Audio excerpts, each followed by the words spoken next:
tudo bem, pessoal? Estamos aqui em mais um Judicast, né? Eu sou o André, estou aqui com a doutora Alana e hoje temos um convidado mais que especial, o doutor Fabrício Carraro, professor Fabrício Carraro, num assunto, né, maravilhoso, que é o assunto polêmico do Tribunal do Júri. Tudo bem, doutor Fabrício? Tudo bem, boa tarde, ou bom dia, boa noite, boa madrugada para quem nos assiste aí pela gravação. Obrigado pelo convite, doutor André, doutora Alana, muito legal estar aqui com vocês e falar de um assunto que me é tão caro. Obrigado mesmo pelo convite. A gente que agradece. Doutor Fabrício, o crime, é o que a gente vê nas mídias, só na televisão, né, que todos assistem, né, dá a impressão que tem várias... eu acho que é doloso contra a vida para ir no Tribunal do Júri. E qual é a diferença, né, do Brasil, como funciona aqui, como o que a gente vê nos filmes americanos, anglo-saxônicos? Eu acho que os telespectadores que são leigos têm essa dúvida, né? Interessante a gente começar com esse aspecto do Tribunal do Júri, porque o júri no Brasil, para começar, ele é público, qualquer pessoa pode chegar até o tribunal, tem espaço para as pessoas, para o público acompanhar o julgamento pelo Tribunal do Júri no Brasil. Ele, por definição, ele é público. E aí, nem todos têm interesse, né, e chegaram a um dia poder acompanhar uma sessão do Tribunal do Júri no Brasil. Então, muitas vezes, a percepção que se tem do júri é aquela que a gente vê em filmes ou seriados norte-americanos. E existem, muito embora existam pontos em comum, existem muitos aspectos que são peculiares ao Brasil e que o diferenciam muito do júri norte-americano. Então, por exemplo, você colocou no júri brasileiro, né, a competência, ou seja, compete ao júri brasileiro julgar apenas crimes dolosos contra a vida. O que são crimes dolosos? Crimes intencionais. Até tem uma discussão bastante interessante sobre o que é o dolo eventual. A gente ouviu muito falar isso no Brasil, num caso recente de muita repercussão, que foi o da Boate Kiss. Então, o dolo é a intenção ou é a assunção de um risco de assumir o resultado. Ou eu quero, ou eu não estou nem aí se o resultado acontecer. Em poucas palavras, seria isso. Então, o júri no Brasil julga crimes dolosos contra a vida, né? E não crimes culposos. A gente escuta isso às vezes na televisão, no rádio, né? Quais tipos de crime, doutor? É isso. Então, o que é o doloso e o que é o culposo? Doloso, o cara quer ou assume o risco, e o culposo é sem querer, por descuido. Isso significa que no Brasil só vão ao Tribunal do Júri para serem julgados crimes como homicídio, participação em suicídio, aborto, crimes em que o sujeito tem a intenção de tirar a vida ou assume esse risco. No júri que a gente vê nos filmes, por exemplo, até processos de divórcio vão ser julgados pelo Tribunal do Júri. Outra diferença marcante, no Brasil você tem 7 cidadãos selecionados ali da sociedade para julgar aquela causa, aquele fato. Explica para nós como que escolhe essas pessoas, esses 7. Né? Bom, para simplificar, doutor André, sim, claro. A seleção é como se fosse a de mesário de eleições. É um sorteio, né? Sim, existe, na verdade, toda uma lista que é formada ao longo dos anos com cidadãos selecionados de condição ilibada, ficha limpa, etc., como mesários nas eleições. Então, os tribunais usam basicamente os mesmos critérios para essas listas, né, e aí o cidadão é voluntário. E aí, no dia do júri, tem um certo número que é o mínimo para que se possa realizar a sessão, e aí a acusação e a defesa podem recusar alguns jurados por questões que eles nem precisam dizer, razões ali da própria parte, né, não precisam externar, e são selecionados 7, diferentemente daquele júri norte-americano, por exemplo, onde são 12 jurados. Então são sorteados 7. E os 12 se comunicam lá, né, para chegar lá. Eles se comunicam e chegam ao veredicto comum. Sim. A gente vê nos filmes às vezes. Tem um filme muito interessante, inclusive, que eu vou deixar indicado aqui. Chama um filme antigo, mas é um clássico, né? Antigo e clássico, talvez seja até redundante.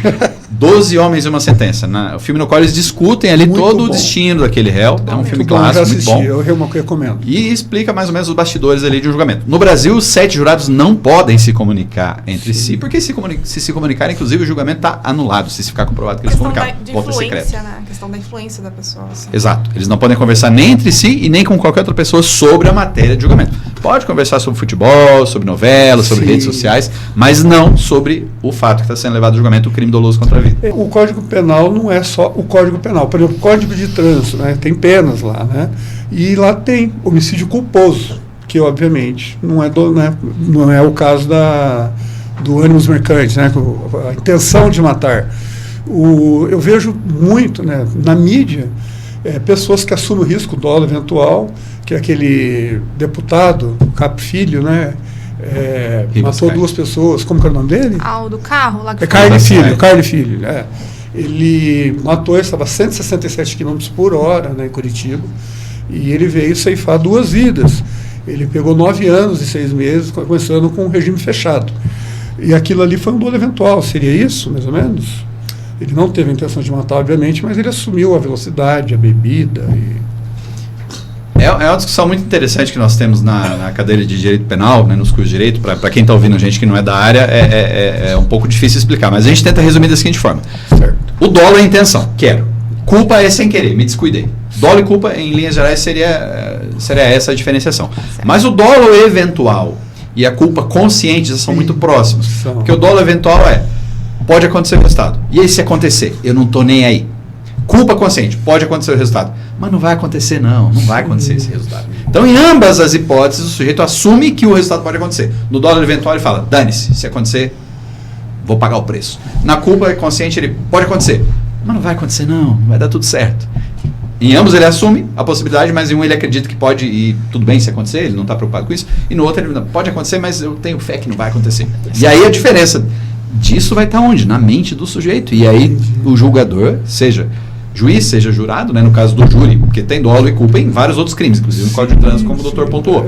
Mas no júri muitas vezes é justamente essa discussão que vai parar na mão do jurado, que é leigo. Entendi. Eu já tive casos assim. É doloso. Não, que houve culpa. Não houve intenção, nem dolo eventual, nem assumiu o risco. Houve apenas culpa, apenas um descuido. E aí a diferença da pena é muito grande. Maravilha. De um homicídio culposo, por exemplo, você tem uma pena de 1 a 3 anos. Isso. No homicídio, 6 a 20 anos. No homicídio qualificado, 12 a 30 anos, e é crime hediondo. E aí as consequências para quem é condenado são terríveis. Então tem a luta aí para ver qual é a pena, né? E aí? O júri para defender isso. Exato. Aí o senhor vai lá e defende com todas as garras, grita no júri.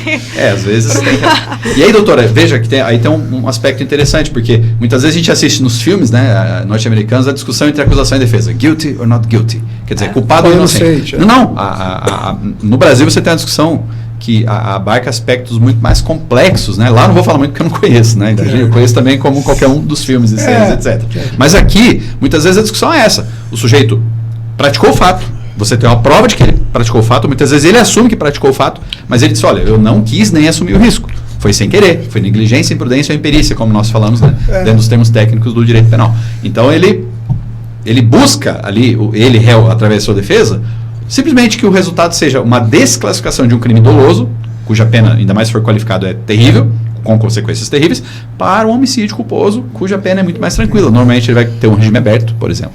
Eu confesso que eu sou um grande fã, né, do professor Fabrício, e eu assisti uma entrevista numa ocasião, e quando agora você falou dos jurados leigos, me veio uma questão, né, que é justamente a questão de 2008, antes e depois, na questão dos quesitos. Eu vi que a sua vontade, você prefere hoje, né, a parte de ser genérica, os votos, do que antes, vários quesitos. Você deu até um exemplo, que eu vou pedir para você repetir, se puder. Você desmontou o artigo 25 do Código Penal, a legítima defesa, né? Você falou como que um jurado vai, né, usar força moderada, tal. Sim. Enfim, o que você acha? Você repete isso aí que eu achei muito legal, né? Eu não sabia que tinha mudado isso em 2008.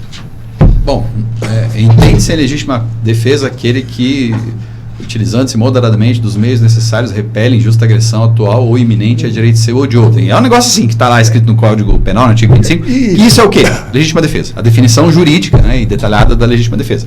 E antigamente, doutor André, antes de 2008, o jurado ele tinha que responder detalhezinho por detalhezinho desse textão que eu acabei de reproduzir, né, aqui. Não sei se reproduziu certo, enfim, mas em linhas gerais, basicamente, são os elementos que compõem estruturalmente a legítima defesa.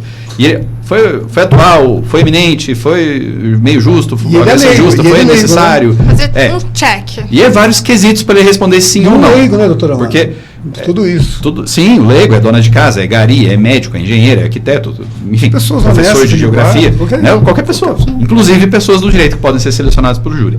E aí, hoje, os quesitos são muito simples, muito mais simples, desde 2008. Muitas vezes você tem mais de um crime, você tem mais de uma tese de defesa e são vários quesitos, tá?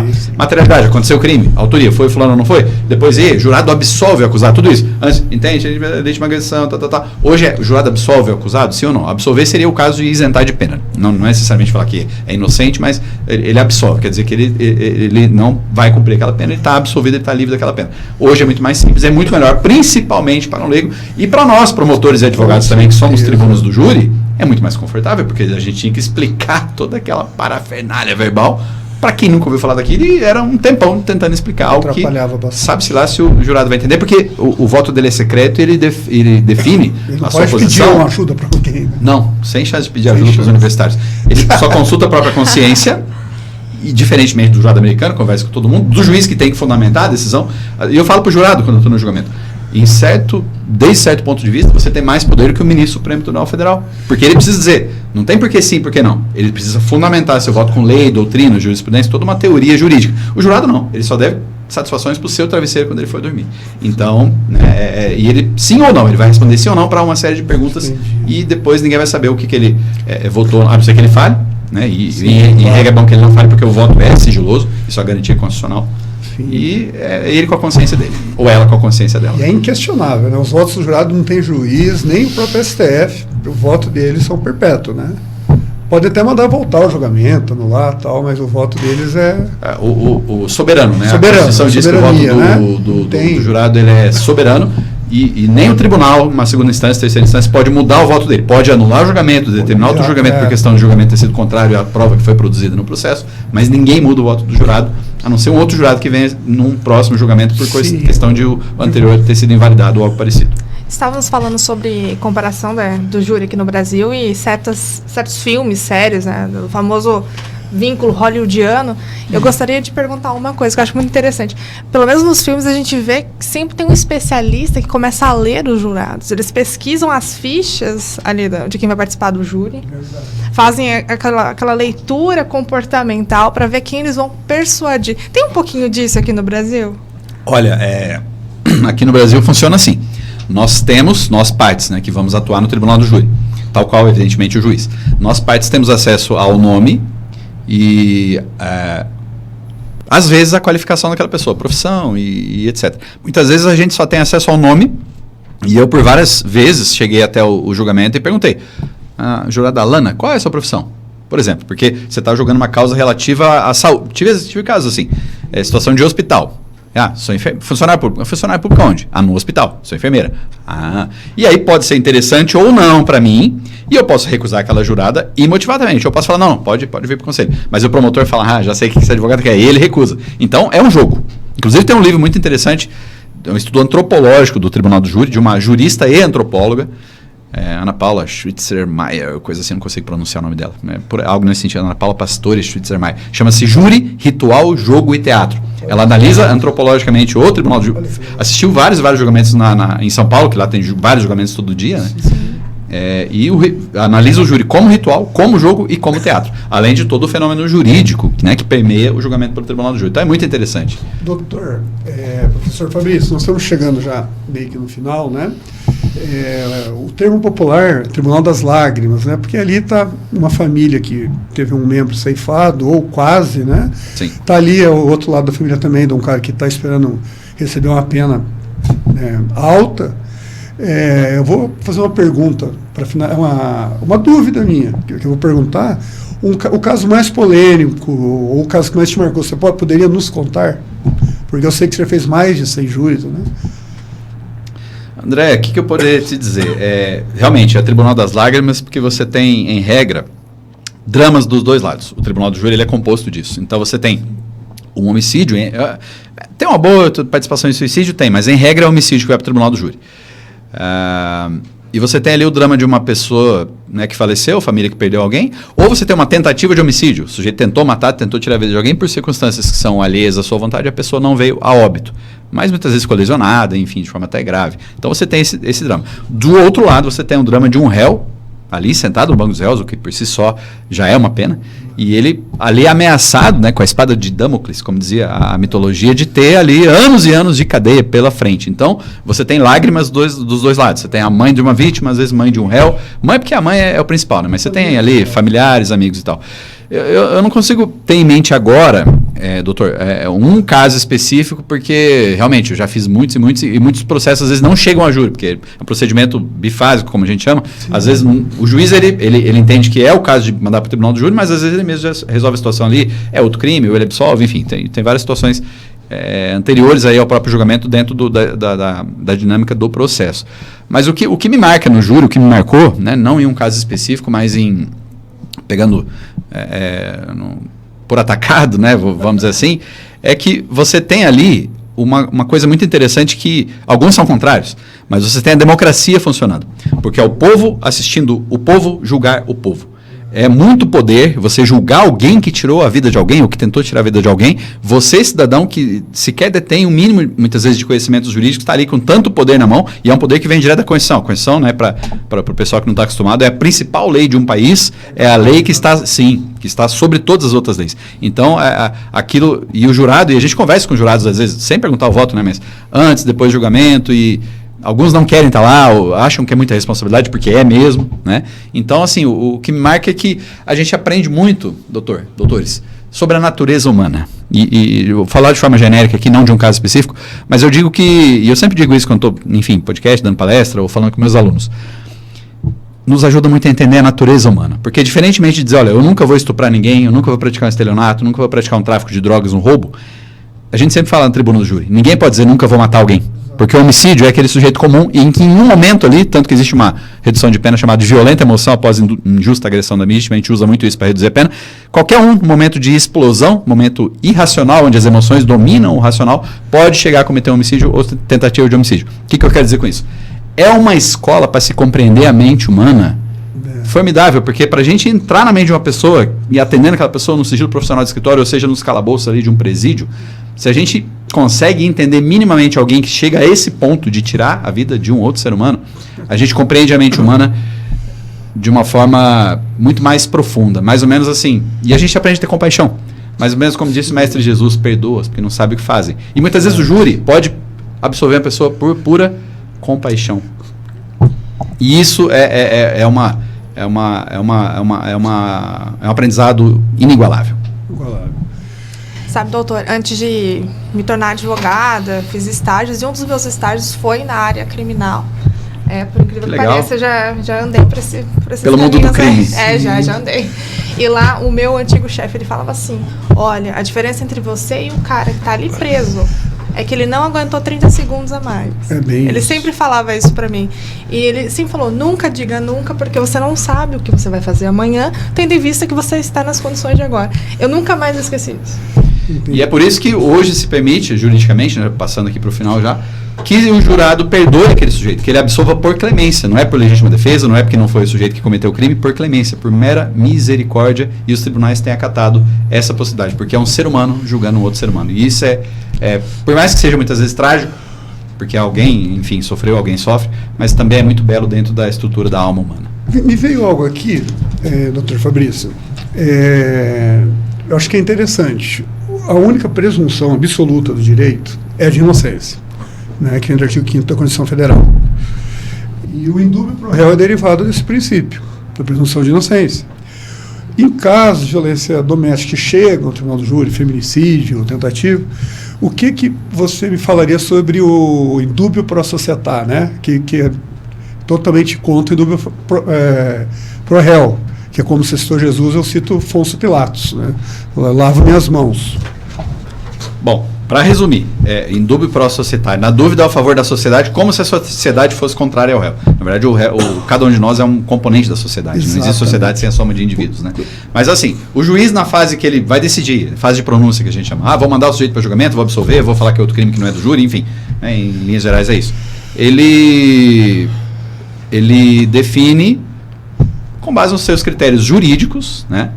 Mas pode ser que justamente alguns interpretem como, bom, não vou julgar isso aqui, eu vou deixar o jurado julgar. Mas ele tem uma justificativa legal e constitucional para isso. A competência que a Constituição disse que é do julgamento desse tipo de crime é do júri. Então eu não posso usurpar a competência do jurado e julgar isso aqui. Isso aqui é do jurado e ele manda para a júri. Entendi. Então não sei se foi nesse sentido a pergunta. Foi sim. Né? Foi. E caso de violência doméstica, sim, é um homicídio, né? Feminicídio ele é um homicídio, mas cuja vítima ali ostenta características ali inerentes ao sexo feminino, e essas características, né, da relação homem e mulher foram, ou mulher, enfim, tem toda uma situação homoafetiva às vezes que ocorre ali.